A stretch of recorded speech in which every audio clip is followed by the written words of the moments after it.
ngomong gitu. Lah Mas Walu gimana? Kenapa ada Aceh? Emang apa beda Aceh dengan Jakarta? Gitu. Kok dari Jakarta ke Aceh cuma 3 jam? Dari Jakarta ke Bogor juga 3 jam saya bilang. Enak tinggal di Aceh. Dar. Ah itu kan kayak kita bakar mercon aja. Takut mati. Emang ada yang akan hidup selamanya? Nggak ada kan? Emang kalau takdir kita sudah mati kena tembak, bisa kita berubah takdirnya tenggelam? Nggak bisa. Kan nggak ada hubungannya itu orang Jawa ke Aceh ketika tiba-tiba tembak mati. Mungkin waktu mau lahir sumpahnya matinya kena tembak di Aceh, selesai. Ini jawaban orang beriman. Betul nggak? Ini ceritanya dari mana? Saya makin yakinnya ketika sejarah cerita Nabi Sulaiman. Ya, ini yang membuat saya yakin. Tahu nggak siapa Nabi Sulaiman? Nabi Sulaiman kan nabi yang paling canggih ilmunya. Bukan otaknya, ilmunya paling canggih. Dia kan keturunan Nabi. Nabi siapa bapak dia? Nggak ada yang paham. Daud, ya? Ya ini putra mahkota Nabi Daud, Nabi Sulaiman. Waktu dia mau jadi nabi, Allah tanya, Sulaiman, kamu pilih mana? Harta atau ilmu? Dengan yakin dan mantap, Nabi Sulaiman, ya Allah berikan aku ilmu yang tidak akan pernah aku berikan pada manusia setelahku. Jadi secanggih apapun kita hari ini nggak akan bisa mengalahkan kecanggihan ilmu Nabi Sulaiman. Satu saat Nabi Sulaiman ini rapat kabinet, semua menterinya hadir. Ini rapat kabinet ini, ya kan? Menteri semua hadir. Begitu mau rapat dia tengok, ada satu menteri gelisah terus dia. Nabi Sulaiman tanya, kan dia care, peduli, Nabi Sulaiman peduli. Kenapa kamu gelisah banget? Ya Rasulullah, saya ini sangat ingin sekali pergi ke India. Oh itu kamu ingin pergi ke India sekarang? Nabi Sulaiman langsung ngirim dia ke India. Detik itu juga nyampe, dikirim ke India. Kan gerakannya apa kita nggak tahu juga. Mengangkat istana yang miliki saja pun sekedip mata kan? Ada nggak teknologi secepat sekarang? Nggak ada. Nyampe ke India. Tahu nggak? Beberapa saat kemudian Nabi Sulaiman kedatangan tamu. Siapa tamunya? Malaikat mencabut nyawa Israel. Ada apa urusan? Terima kasih ya Sulaiman. Kenapa? Aku dari tadi pagi diminta untuk mencabut nyawa dia. Cuman Allah bilang, aku boleh mencabutnya kalau dia berada di India. Sementara dia ini sama kamu, gimana aku mau cabut dia? Dia lari ke India, baru cabut nyawanya, selesai. Jadi jangan pernah menyesal kalau kita mati dalam kondisi apapun itu, dan sumpah kita sama Allah seperti itu. Tapi dalam kondisi beriman atau kafir, pilihan kita. Dalam keadaan husnul khotimah atau su'ul khotimah, itu pilihan kita. Paham ya? Jangan pernah menyesal. Itu juga saya pesan sama istri saya, kalau saya meninggal lebih dulu, jangan kamu sedihkan. Doakannya saya masuk surga, selesai. Saya nggak perlu tangisanmu yang berhari-hari itu hanya menyusahkan dirimu sendiri. Kan gitu? Betul nggak? Karena nggak ada hubungan, udah mati nggak ada hubungan lagi sama istri kita. Betul kan? Jadi peduli tadi itu penting. Dan karena kepedulian tadi, Allah akan memberikan kepada kita cara bagaimana menolong orang lain. Saya membuat ayam lepas itu peduli juga. Kenapa? Kenapa hari ini kita selalu mau konsumsi KFC? Terus kita maki-maki KFC punya harga dan sebagainya. Pertanyaannya, ada nggak produk yang bisa setara dengan KFC di Indonesia? Ada apa? McD. Siapa yang punya McD itu? Ada nggak yang setara dengan McD atau KFC di Indonesia? Ada Pak Awe. Siapa punya lagi Awe itu? Akhirnya nggak puas jawaban itu. Padahal kalau kita orang Indonesia normal, tes ayam KFC dan sambalnya itu kan nggak Indonesia banget itu. Nah, ketika kita peduli, kita berpikir, Allah tunjukkanlah dengan produk ayam lepas tadi itu. Tuh, target target saya ayam lepas, nggak usah hebat-hebat banget lah. Paling tidak bisa sedikit lebih unggul dibanding KFC sudah cukup.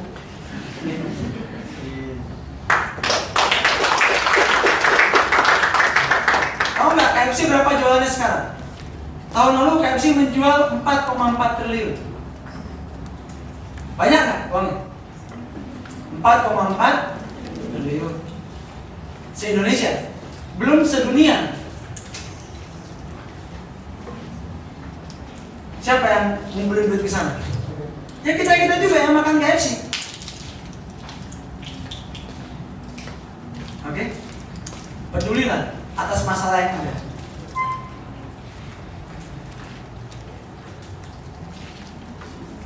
Yang kelima,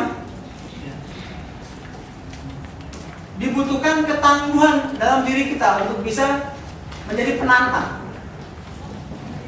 Kita punya niat, kita punya tekad, kita kreatif, kita peduli, kita juga harus tangguh memperjuangkan. Tangguh ini kan kata lain dari kuat, atau bahasanya apa? Bandel, ya kan? Bukan bandelnya itu barang kahau bahasa Aceh, bukan. Ini bandel yang positif. Atau dalam kata lain disebut dengan konsisten. Apa artinya konsisten? Kita terus mengimprove, kita terus melakukan hal yang sama untuk melahirkan yang terbaik. Untuk melahirkan yang terbaik.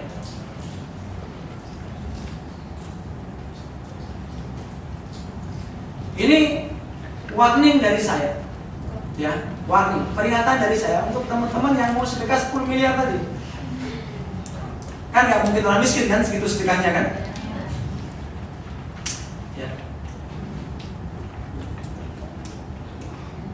Menurut penelitian, ya, orang itu sukses pada produk yang ke-20. Artinya produk nomor 1 sampai nomor 19 itu gagal semua produknya.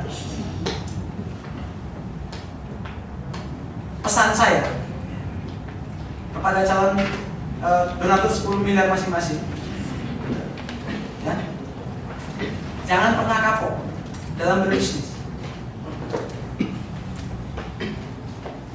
Ulangi selalu kegagalan Anda itu dengan perbaikan. Bukan berarti Allah nggak sayang, karena mungkin kita belum ketemu aja pada jalan hidup kita.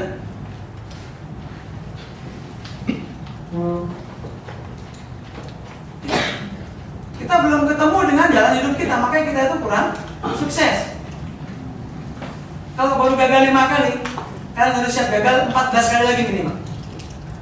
Kan 19. Tulislah setiap gagal. Saya gagal mata kuliahnya buat 19 mata kuliah atau 20 mata kuliah. Judulnya belum tahu judulnya. Judul pertama kerjain dulu. Oh, saya gagal jualan mie goreng, gitu kan? Kuliah kedua gagal bikin timpan, ya kan? Jualan ketiga gagal bikin bolu, ya gitu. Atau bikin bakwan, terus aja. Tahu nggak namanya brownies Amanda? Produknya itu kan brownies. Itu kan bolu yang bantat, brownies itu. Tapi ternyata produk gagalnya menjadi disukai orang.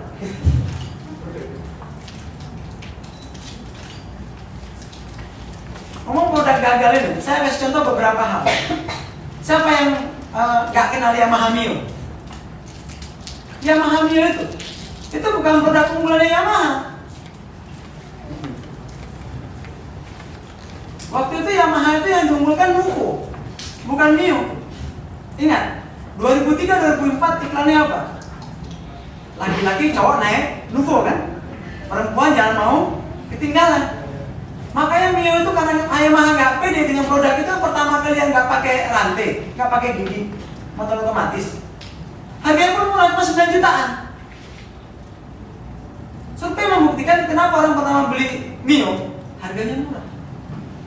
Bukan karena mesinnya tangguh, orang nggak kenal juga.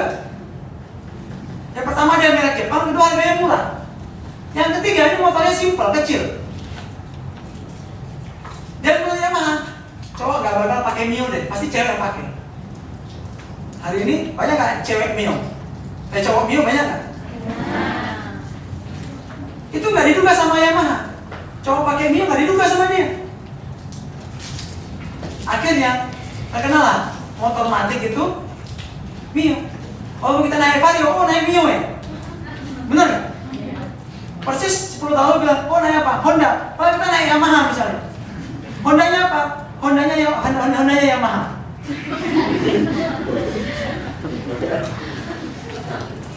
Bener kan? Kenapa? Menurut kita Honda itu motor.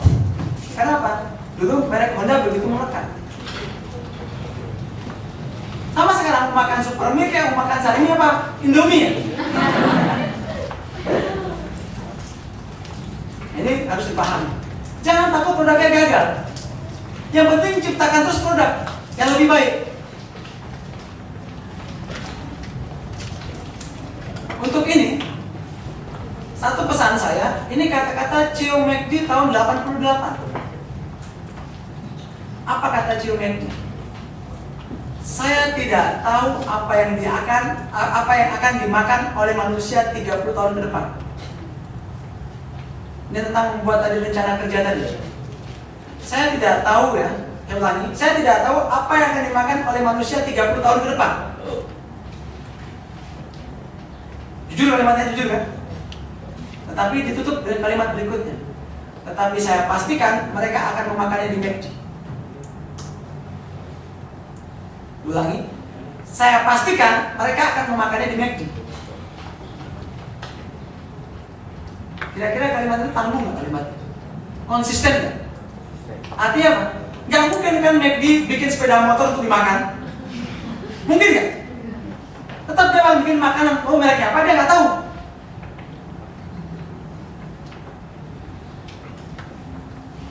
Oke. Yang keenam. Tadi yang pertama niat, yang kedua tekad, yang ketiga kreatif, yang keempat peduli, yang kelima tanggung. Baru yang keenam, modal yang perlu kita miliki dalam bentuk uang. Jadi ingat, uang itu nomor 6, bukan nomor 1.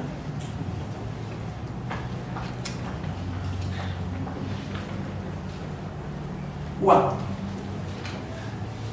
Uang itu bahasa Inggrisnya apa? Money. Ya. Uang itu nomor 6. Kenapa?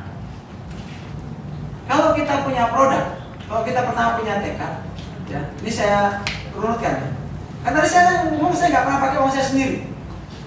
Pertama kita punya niat, tekad, kreatif punya produk, gitu kan. Kemudian kita peduli dan kita tanggung.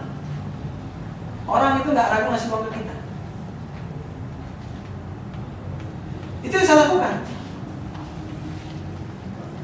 Sampai detik ini juga orang Indonesia itu menyiapkan uang yang untuk ayam lepas. Bukan saya ngasih uang ke dia ngasih uang untuk buat ayam lepas.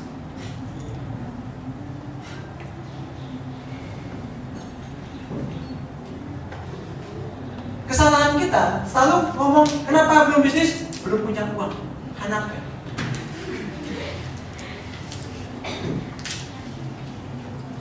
Uang itu nggak penting-penting banget. Yang penting apa? Bisa mencari uang. Dulu 10 tahun lalu saya ketemu kawan. Saya udah punya anak 2 orang. Saya masih mahasiswa, baru tamat kuliah. Ditanya, Mas, kerja di mana? Oh, kerja di mana? Maksud dia itu pekerjaan tetap, pegawai apa? Saya nggak punya pekerjaan tetap, saya bilang. Tapi saya tetap bekerja. Dan saya juga nggak punya penghasilan tetap, tapi saya tetap berpenghasilan. Sama nggak artinya? Sama nggak dengan pegawai? Pegawai kan kerja tetap, penghasilannya tetap. Pengeluaran tetap nggak pengeluarannya? Nggak tetap. Kalau lagi sakit tetap nggak? Semua bisa habis kan? Sekarang pakai motor itu aja, motor saya 10 tahun lalu, sekarang udah saya pakai. Nggak penting pekerjaan tetap, yang penting tetap. Nggak penting penghasilan tetap, yang penting tetap dan uang itu nomor 6, ingat. Baru kalau yang 6 sudah kita lalui, yang terakhir ini kuncinya. Yang ketujuh itu kuncinya. Apa? Itulah yang kita maksud dengan jujur. jujur. Kenapa? Ini kan amanah. Kalau kita nggak amanah, sehebat apapun kita akan jatuh. Jadi presiden pun kalau nggak amanah akan jatuh. Apalagi jadi pengusaha. Kalau kita membuat produk yang nggak jujur, akan ditinggalkan sama pembeli. Contoh, masih ada nggak yang bangga pakai Nokia? Saya malu pakai Nokia, saya malu sebetulnya. Tapi karena orang nggak boleh negur saya pakai Nokia, saya pakai Nokia aja. Kenapa? Saya nggak bisa pakai BlackBerry. Kan sekarang hebat lah. Kalau jumpa orang lagi nomor HP berapa? Berapa pin BB-nya? Saya nggak punya BB gitu kan. Kan orang nggak bilang nggak punya duit ya? Kayak nggak bilang gitu sekarang kan? Tapi apa? Nah, yang menemani saya sederhana dia. Tinggal call saja. Yang penting tadi kuncinya jujur. Ingat pesan orang tua, ya. Harta, ya kan, bisa dicari, ya. Harta hilang bisa dicari. Tapi kalau hilang kepercayaan, bisa nggak dibeli? Nggak bisa. Itu dari saya kembali pada panitia. Assalamualaikum warahmatullahi wabarakatuh. Baik, terima kasih Bapak Suparno STP. Luar biasa sekali apa yang disampaikan oleh Bapak Nur. Tadi ada beberapa tujuh yang disampaikan, 7 modal yang harus kita miliki untuk menjadi seorang pengusaha.